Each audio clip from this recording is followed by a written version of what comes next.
Bismillahirrahmanirrahim. Assalamualaikum warahmatullahi wabarakatuh. Thank you buat teman-teman semua yang masih support channel ini. Jangan lupa like, comment, share, subscribe, dan klik tombol loncengnya biar gak ketinggalan video terbaru lainnya. Ingat, subscribe itu gratis. Oke teman-teman, selamat datang, selamat bergabung di channel Biners ID. Nah, kali ini kita mau melanjutkan latihan soal dan juga pembahasannya terkait dengan soal-soal P3K Keperawatan 2023. Nah, kali ini kita mau bahas seputar keperawatan komunitas. Ya, ini pernah menjadi trending topik di ujian penerimaan ASN di 2 tahun yang lalu ya. Kemarin yang teman-teman bertanya apakah sudah buka bimbelnya ataukah masih dibuka. Kita udah buka dan masih dibuka sampai teman-teman ujian pun teman-teman boleh daftar, boleh gabung ya. Teman-teman akan tetap dapat materinya, dapat link e-booknya ya. Silakan teman-teman boleh gabung. Nah, nanti untuk grupnya ini kita pisahkan antara perawat terampil dan juga ahli pertama ya, agar lebih fokus untuk mempersiapkan ujian P3K keperawatan. Apa sih yang didapatkan ketika udah daftar? Yang pertama, teman-teman akan mendapatkan grup diskusi itu di Telegram ya. Jadi kalau misalkan teman-teman udah daftar, otomatis teman-teman akan diikutkan ke dalam diskusi di grup Telegram khusus ya. Kemudian yang kedua adalah free access link ebook P3K Keperawatan 2023. Nah, nanti ebooknya ini kita sudah disusun secara terstruktur dan untuk memudahkan teman-teman belajar ya. Apa isinya? Yaitu ada trik menjawab soal, ada bedah FR tahun kemarin, ada materi teknis keperawatan dan juga prediksi soal baik itu manajerial, sosial, kultural, wawancara dan teknis. Ya, ini udah paket lengkap sekali ya ebooknya. Nanti di grup kita akan membahas soal dan ini juga sudah berjalan ya, membahas soal-soal ataupun FR dan juga cara mengerjakannya secara mudah ya, bagaimana secara mudah mengerjakan soal ataupun trik menjawab soalnya. Kita udah mulai bahas di grup ya. Teman-teman yang belum gabung, ayo gabung ya. Oke, untuk sistem belajarnya kita masih fleksibel teman-teman. Jadi kita sesuaikan dengan kesibukan teman-teman ya. Teman-teman mau belajar kapanpun bebas, itu terserah teman-teman. Akan tetapi untuk materi dan juga isi diskusinya teman-teman akan mendapatkannya. Oke.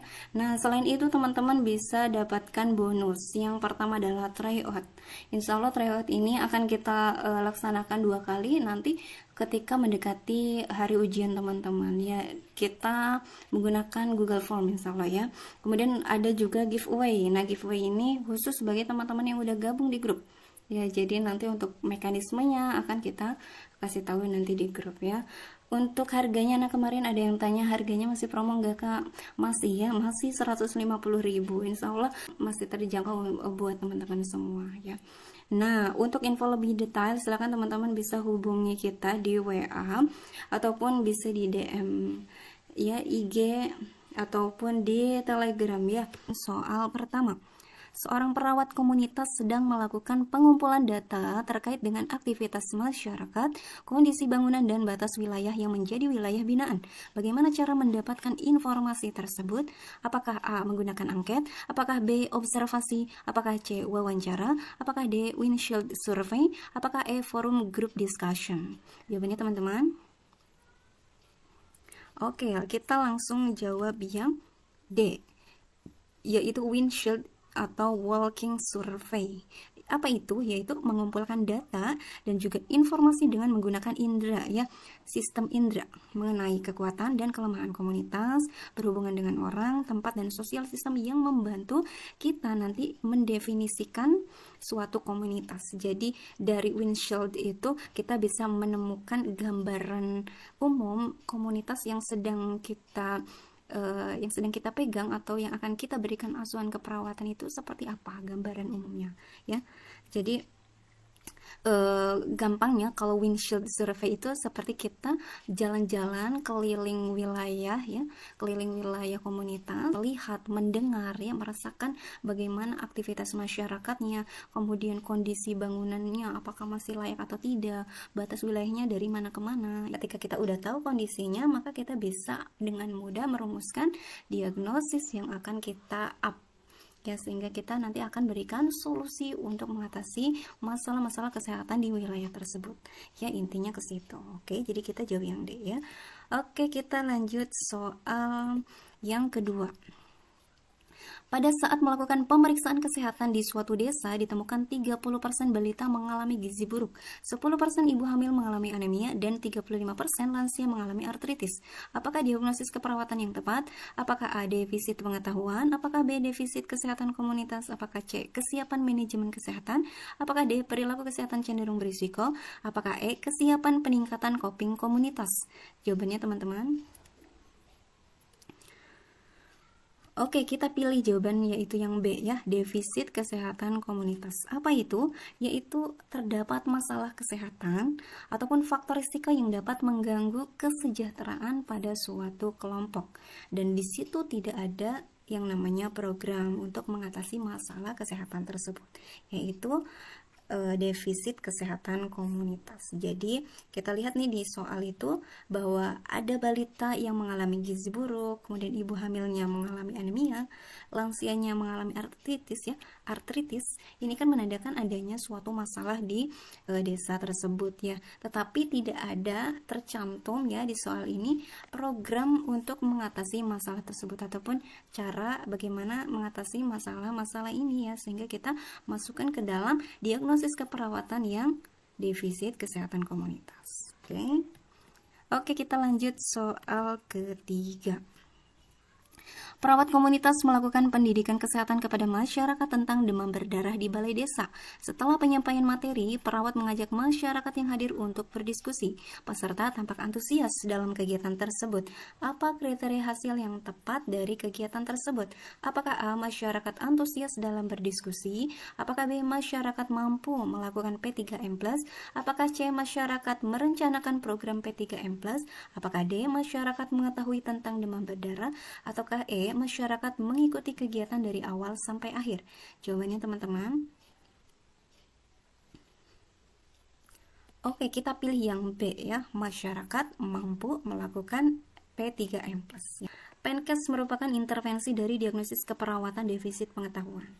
Jadi ketika kita mau melakukan Penkes, kita ini udah punya dasar ya. Dasarnya apa? Kita udah melakukan pengkajian dan kita udah menentukan diagnosis. Apa diagnosis keperawatannya? Yaitu defisit pengetahuan atau pengetahuan yang kurang, sehingga kita ingin masyarakat itu pengetahuannya bertambah, yaitu dengan kita memberikan pendidikan kesehatan. Nah, salah satu kriteria hasilnya kalau kita melakukan Penkes adalah masyarakat itu mampu mencegah dan mengendalikan infeksi. Salah satunya adalah masyarakat mampu melakukan P3M+ ya, menguras dan menyikat, menutup tempat penampungan air, mengubur barang bekas, plus mencegah gigitan dan perkembangbiakan nyamuk ya. Jadi kita pilih yang B ya. Oke. Lanjut soal keempat. Seorang perawat sedang mengkaji sebuah RW dan didapatkan data 25% dari 60 anak usia sekolah mengeluh sering batuk pilek. Dari data kunjungan pasien di puskesmas, terbanyak adalah penyakit ISPA.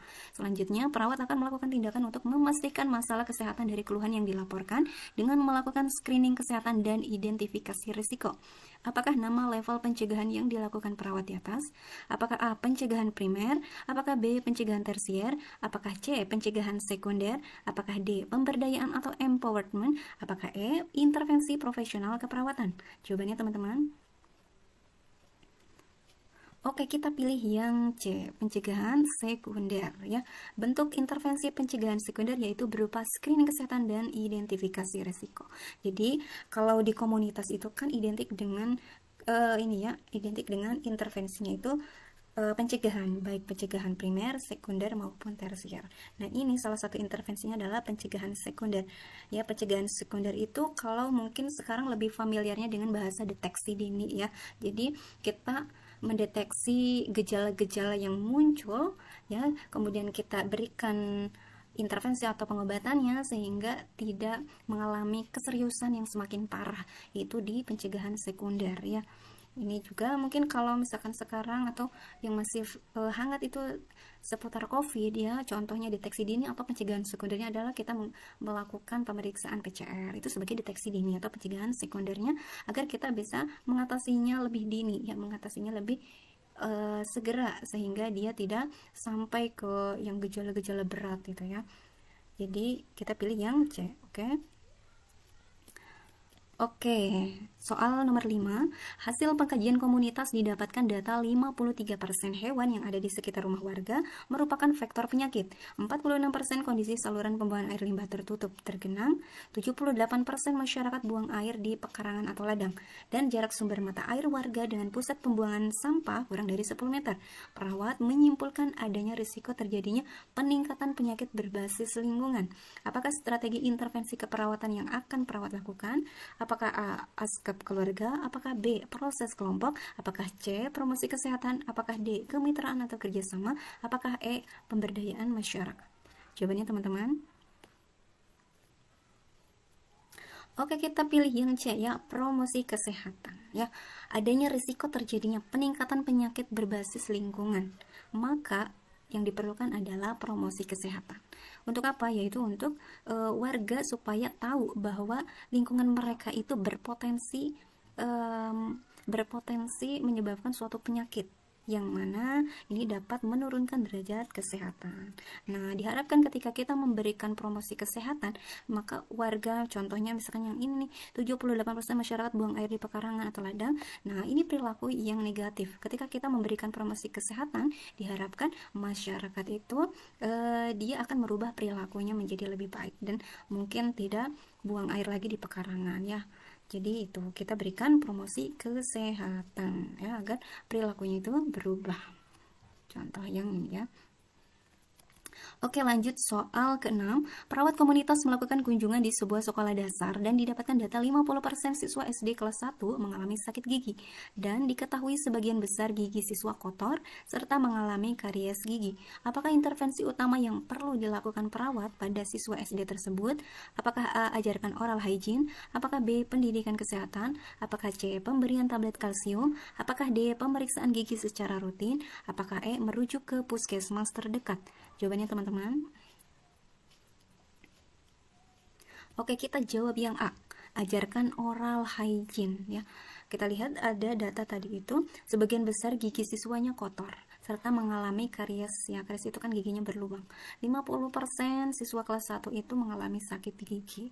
Nah, bagaimana caranya agar karies yang terjadi itu tidak semakin mengganas, kemudian yang kotor itu bisa dibersihkan, sehingga kita ajarkan oral hygiene ya, menjaga kebersihan mulut, baik itu seperti menyikat gigi sebelum atau setelah makan, sebelum tidur di malam hari, serta bersihkan plaknya juga ya setiap hari. Maka penting sekali kita mengajarkan oral hygiene kepada siswa-siswa tersebut agar terhindar dari yang namanya karies gigi yang kotor ya, ataupun sakit gigi, apalagi sampai mungkin mengenai saraf ya, itu mencegah dengan oral hygiene. Oke. Lanjut soal ke-7. Suatu wilayah kerja puskesmas terjadi KLB difteri, yaitu sebanyak 6 orang diduga difteri. 1 diantaranya positif difteri dan meninggal dunia. Apakah tindakan prioritas yang perlu dilakukan oleh perawat untuk mencegah terjadinya KLB difteri? Apakah A. Pendidikan kesehatan? Apakah B. Memberikan pengobatan pada penderita difteri? Apakah C. Pendidikan kesehatan pemenuhan kebutuhan nutrisi? Apakah D. Memberikan penyuluhan tentang manfaat imunisasi DPT? Apakah E. Pendidikan kesehatan melakukan pemeriksaan kesehatan secara rutin? Jawabannya teman-teman. Oke, kita pilih yang D, memberikan penyuluhan tentang manfaat imunisasi DPT ya. Salah satu di DPT itu kan ada poin difterinya. Apa itu difteri? Yaitu infeksi bakteri pada hidung dan juga tenggorokan. Nah, seseorang itu dapat tertular difteri bila tidak sengaja menghirup atau menelan percikan air liur yang dikeluarkan penderita, baik saat batuk maupun bersin. Serta penularan juga bisa terjadi kalau dia menyentuh benda yang sudah terkontaminasi air liur penderita seperti gelas ataupun sendok ya. Itu bahaya sekali difteri itu. Sehingga pencegahannya ya, di sini yang ditanyakan adalah bagaimana sih perawat mencegah terjadinya KLB ya. Alangkah lebih baiknya kita kasih promosi kesehatan ataupun kasih informasi bagaimana sih manfaat imunisasi DPT ya. Itu manfaatnya ya bisa yang lebih dahsyat itu kan mencegah kematian ya, mencegah kematian akibat difteri ya, infeksi difteri tersebut ya. Jadi kita pilih yang D karena difteri itu hanya bisa dicegah dengan imunisasi. Oke ya. Oke, kita lanjutkan soal ke-8. Seorang perawat komunitas sedang melakukan demonstrasi selama pelayanan dalam sistem pelayanan 5 meja di sebuah posyandu. Perawat sudah mencontohkan kegiatan yang dilakukan di meja pendaftaran dan pencatatan balita serta meja penimbangan. Apakah tindakan yang harus dilakukan oleh perawat selanjutnya? Apakah A. Konsultasi? Apakah B. Pengisian KMS? Apakah C. Pelayanan kesehatan? Apakah D. Penyuluhan kesehatan? Apakah E. Pemberian makanan tambahan? Jawabannya teman-teman. Oke, kita pilih yang B, pengisian KMS. Posyandu sistem 5 meja itu yang pertama itu mulai dari pendaftaran, kemudian ditimbang, diukur berat badan dan tinggi badannya, kemudian isi KMS-nya ya, kartu menuju sehatnya, kemudian kita kasih penyuluhan terkait dengan gizi, dan terakhir adalah pelayanan kesehatan ya, baik itu imunisasi, pengobatan ringan maupun konsultasi seputar KB ya. Oke, nomor 9. Data dari pengkajian di dalam suatu kelurahan menunjukkan 40% masyarakat terkena hipertensi, 25% berusia produktif, 15% penderita stroke ringan, 10% masyarakat meminum alkohol dalam kesehariannya. Masyarakat juga biasa memakan makanan yang tinggi natrium seperti ikan asin. Perawat melakukan implementasi keperawatan dengan cara memberikan penyuluhan kesehatan pada penderita hipertensi. Apakah hasil evaluasi dari implementasi pada kasus di atas? Apakah A. Mengetahui penurunan berat badan? Apakah B. Penderita hipertensi mengalami kesembuhan? Apakah C. Masyarakat memahami pola makan yang sehat? Apakah D. Penderita hipertensi membatasi konsumsi alkohol? Apakah E. Penderita hipertensi mengetahui kebutuhan natrium? Jawabannya teman-teman. Oke, kita pilih yang E. Penderita hipertensi mengetahui kebutuhan natrium. Yang ditanyakan adalah seputar evaluasi. Kalau evaluasi berarti ada implementasi yang telah dilakukan. Apa itu implementasinya? Yaitu perawat telah memberikan penyuluhan kesehatan pada penderita hipertensi ya. Nah, di sini masyarakatnya ya di data objektifnya atau subjektifnya itu biasa memakan makanan yang tinggi natrium ya. Ini kaitannya dengan hipertensi juga ya, faktor risiko, sehingga kita berikan penyuluhan kesehatannya itu lebih ke bagaimana mengatur kebutuhan natriumnya ya. Jadi kita atur tuh, kita kasih tahu bahwa kebutuhan natrium penderita hipertensi itu berapa kadarnya, seperti itu ya, sehingga nanti hasil evaluasinya pun para penderita hipertensi itu mampu mengetahui ya bahwa kebutuhan natrium mereka itu sekian persen atau sekian sendok makan, contohnya seperti itu ya. Oke, lanjut soal ke-10. Hasil pengkajian terhadap sebuah posbindu ditemukan data sebanyak 54% dari 70 lansia mengalami hipertensi, 53% tidak menjalankan pola hidup sehat, 25% faktor herediter. Selanjutnya, perawat bersama-sama lansia akan melakukan relaksasi napas dalam untuk menurunkan ketegangan sehingga diharapkan tekanan darahnya bisa stabil. Manakah peran yang sedang dilakukan perawat dalam kegiatan tersebut?